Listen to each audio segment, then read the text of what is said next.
काँग्रेस नेते विजय वडेट्टीवार यांच्या ओबीसी वक्तव्यावर खासदार सुप्रिया सुळे यांनी थेट पलटवार केला आहे।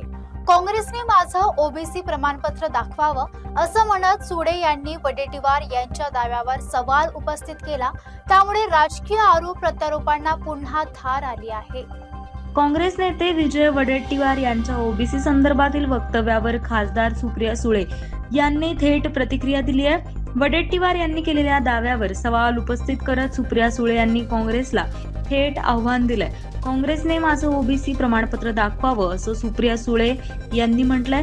यांच्या या वक्तव्यामुळे ओबीसी प्रमाणपत्राच्या मुद्द्यावरून राजकीय वातावरण पुन्हा तापण्याची शक्यता आहे। वडेट्टीवार यांच्या वक्तव्याला सुप्रिया सुळे यांनी दिलेल्या या उत्तरामुळे आता काँग्रेसकडून काय प्रतिक्रिया येते याकडे राजकीय वर्तुळाचं लक्ष लागलंय।